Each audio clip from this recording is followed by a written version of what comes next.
thing we have to fear is in war, fear itself. there is no substitute for victory. Let us never negotiate out of fear. We stand undivided, forever united, fighting hand in hand for the liberty we've earned, for glory and honor, for our sons and daughters, ever mindful of the lessons we've learned. Let the torch of freedom burn.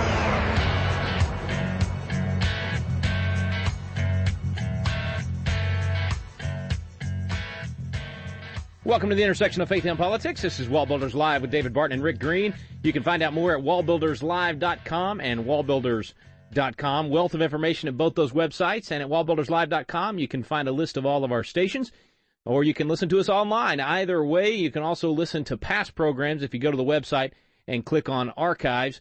And maybe you want to listen to some good news. We got Good News Fridays every week, or almost every week. And then on Thursdays, we generally dive into some area of the Constitution or Declaration. We call those Foundations of Freedom Thursday. And those other 3 days of the week, we grab interviews with great leaders out there, folks like General Jerry Boykin, who'll be joining us here in a little while to talk about, David, can you believe it?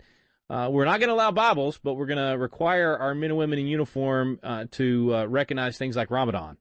Yeah, it is really, well, we've talked about this before, Rick. The Obama administration has been, we have a piece up on the web about America's most biblically hostile president.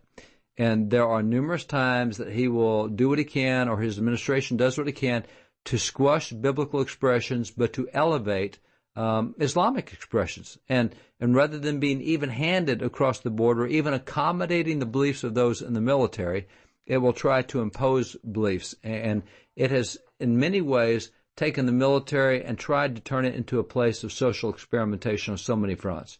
It no longer treats the military as if it's military. It treats it like it's one of its many social experiments.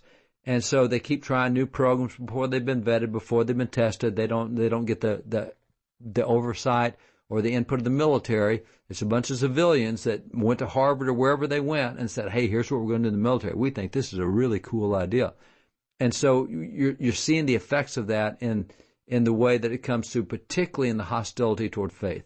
And so that's why we have this piece on Obama as America's most biblically hostile president.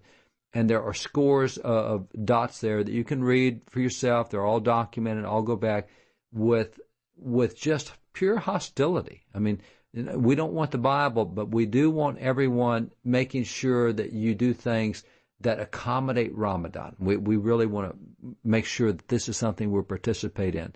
We don't want things that allow you to express your faith even individually, but we do want to collectively express our support for Ramadan.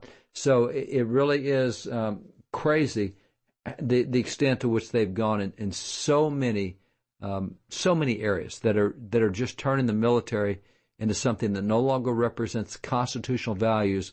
And that these guys go out to defend our constitutional values, and we won't even defend theirs. It really is sad. Yeah, incredibly sad. Well, somebody that'd be great to comment on it. Our good friend General Jerry Boykin. You know Jerry well. We've had him speak at the legislators' conference several times. And by the way, because we're picking up new stations all the time, yeah, let's reintroduce Jerry. Absolutely, absolutely. This guy's a man's man, a warrior. Yeah, he is, and he's the guy who did Delta Force and all the things he's been original member of Delta Force. Member, and then commanded it.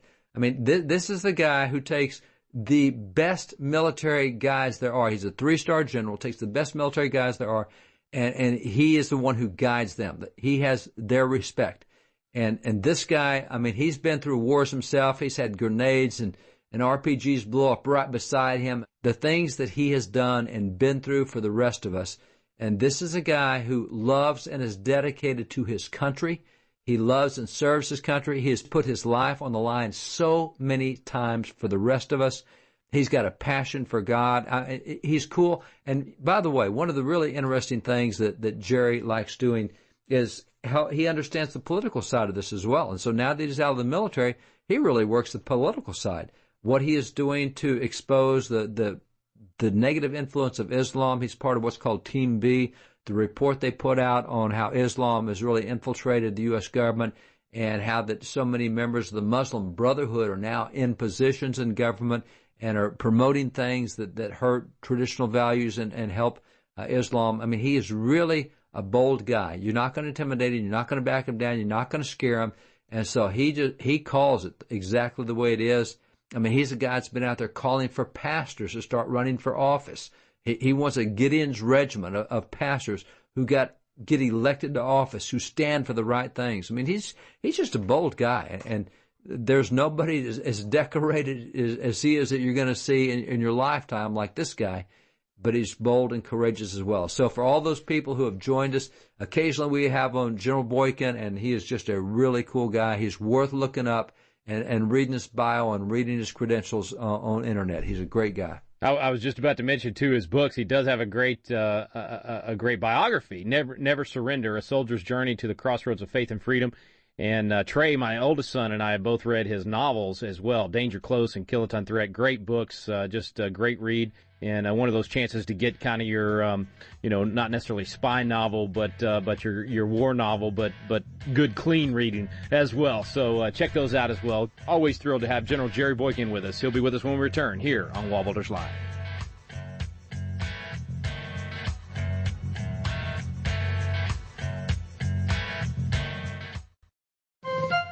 This is David Barton with another moment from America's history. In the case Lee versus Wiseman, the Supreme Court ruled that for an adult to mention the word God at a public graduation constituted both psychological and religious coercion against the students. Yet consider the actions of William Samuel Johnson, a signer of the Constitution and one of America's leading educators who served as the first president of Columbia College. At his graduation exercises, William Samuel Johnson declared to the students, "You this day have received a public education, the purpose whereof hath been to qualify you better to serve your Creator and your country. Your first great duties, you are sensible, are those you owe to heaven, to your Creator and Redeemer."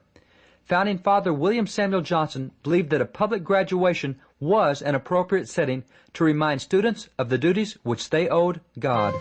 For more information on God's hand in American history, contact WallBuilders at 1-800-8-REBUILD. Let the torch of freedom burn.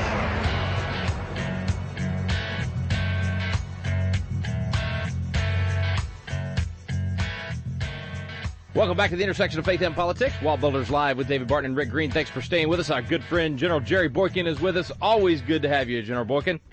It's really good to be with you, Rick. Well, I wish we could get together on better terms. It seems like I always get you on when we hear some horrible news out of the military.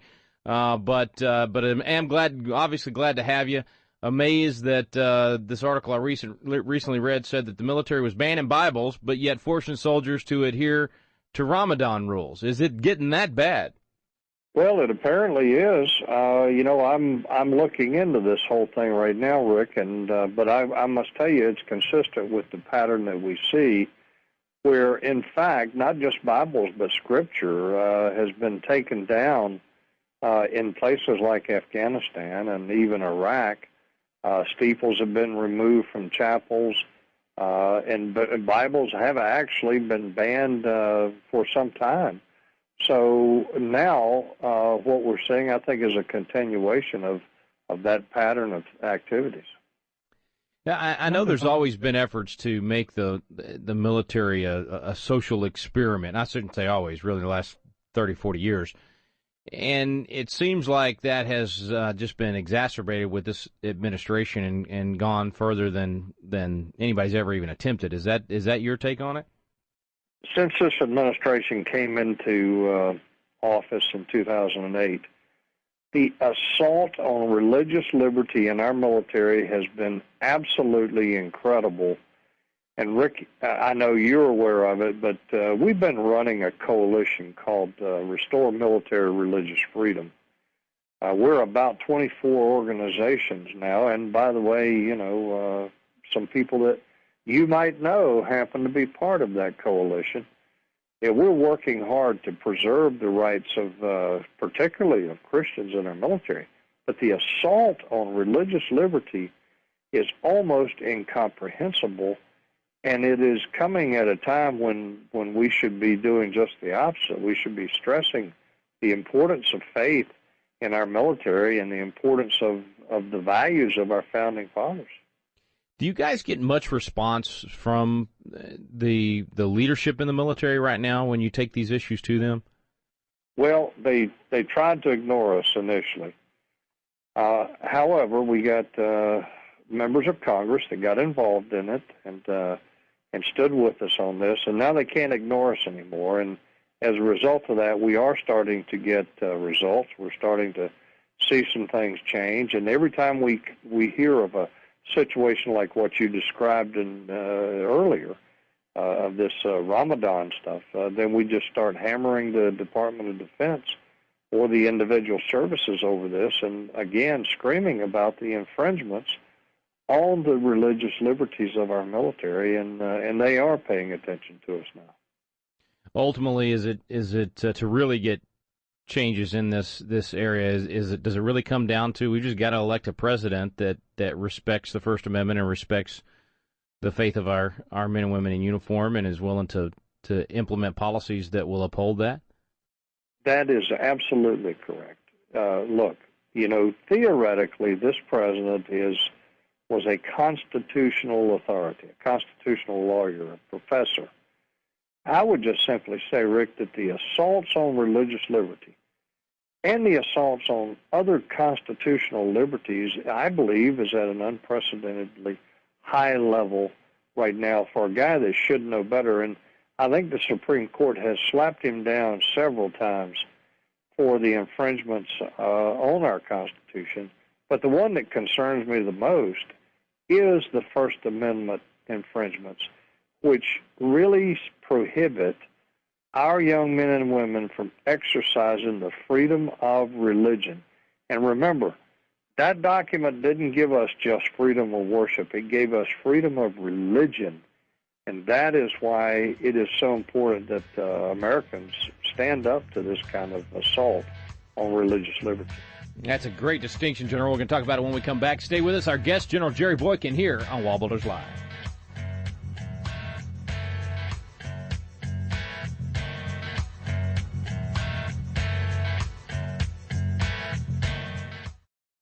This is David Barton with another moment from America's history.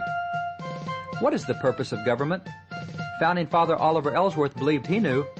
Oliver Ellsworth was a delegate at the convention which formed the Constitution, and later he became the Chief Justice of the U.S. Supreme Court. Concerning the purpose of government, Oliver Ellsworth declared, "The primary objects of government are the peace, order, and prosperity of society." Yet how were these goals to be achieved? Ellsworth explained, "To the promotion of these objects, good morals are essential. Institutions for the promotion of good morals are therefore objects of legislative provision and support, and among these, religious institutions are eminently useful and important." Founding Father Oliver Ellsworth believed government could never reach its goals apart from the help of religious institutions. For more information on God's hand in American history, contact WallBuilders at 1-800-8-REBUILD. Let the torch of freedom burn.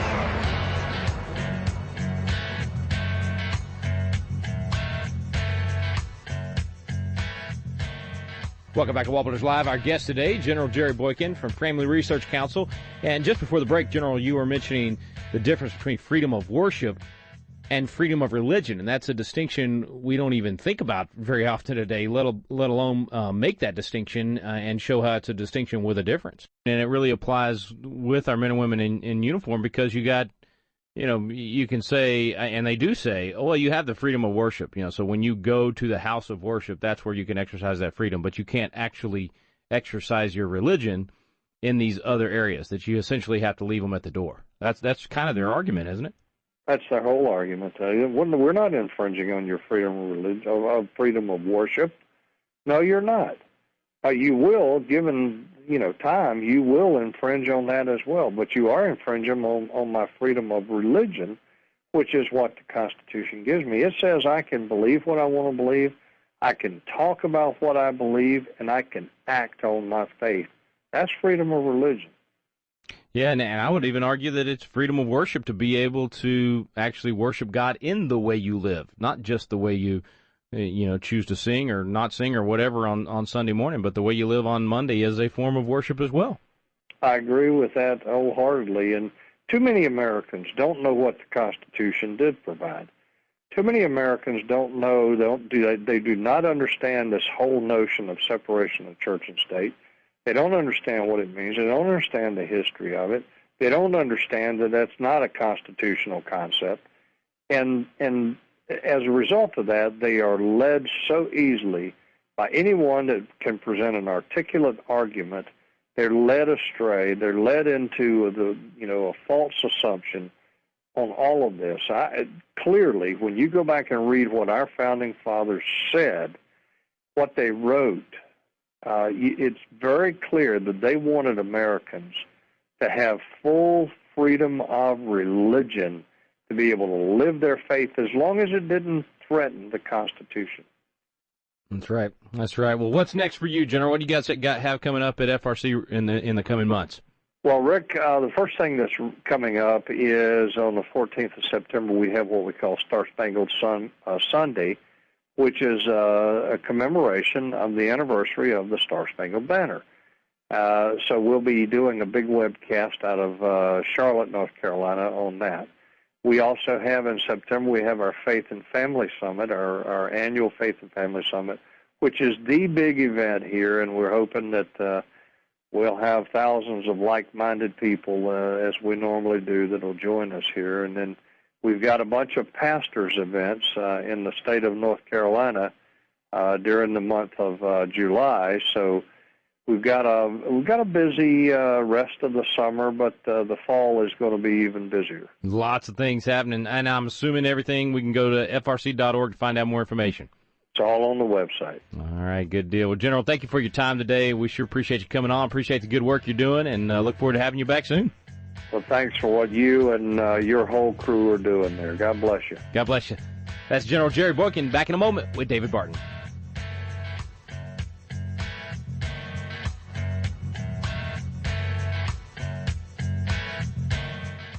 Have you ever wanted to learn more about the United States Constitution but just felt like, man, the classes are boring, or it's just that old language from 200 years ago, or I don't know where to start? People want to know, but it gets frustrating because you don't know where to look for truth about the Constitution either. Well, we've got a special program for you available now called Constitution Alive with David Barton and Rick Green, and it's actually a teaching done on the Constitution at Independence Hall in the very room where the Constitution was framed. We take you both to Philadelphia, the cradle of liberty, and Independence Hall, and to the WallBuilders Library, where David Barton brings the history to life to teach the original intent of our founding fathers. We call it the Quick Start Guide to the Constitution because in just a few hours through these videos, you will learn the Citizen's Guide to America's Constitution. You'll learn what you need to do to help save our constitutional republic. It's fun, it's entertaining, and it's going to inspire you to do your part to preserve freedom for future generations. It's called Constitution Alive with David Barton and Rick Green. You can find out more information on our website now at wallbuilders.com. Let the torch of freedom burn.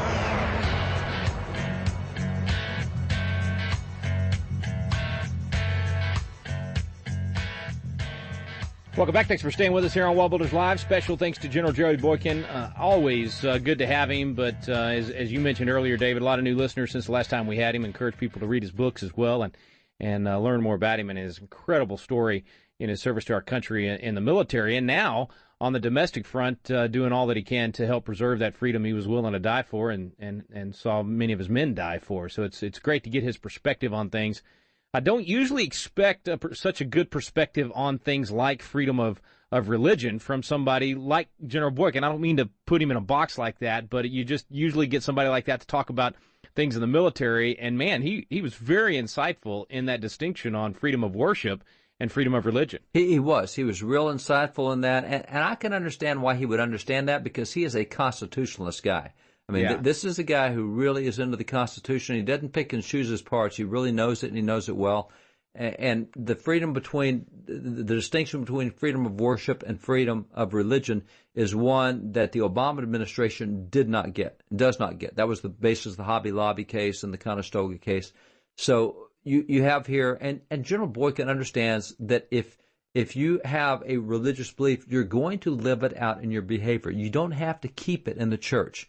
And that's what freedom of worship is. Well, you can have your religious beliefs, just worship inside the church and keep it there. But don't let your freedom of religion get outside the church where it actually affects your job or it affects your behavior or it affects what you do anywhere else. We don't want your religion to be that kind of religion. It's all right to have a theoretical religion that you keep inside the church, but don't get it outside here. And so he understands that. And by the way, when you have a commander who understands that, you have a whole different role for chaplains than with commanders who don't understand that. And for commanders who don't understand that faith does influence everything, they're going to limit it, and they're going to tell, as we're having trouble with right now, we're having commanders saying, chaplain, you will perform homosexual weddings here on base.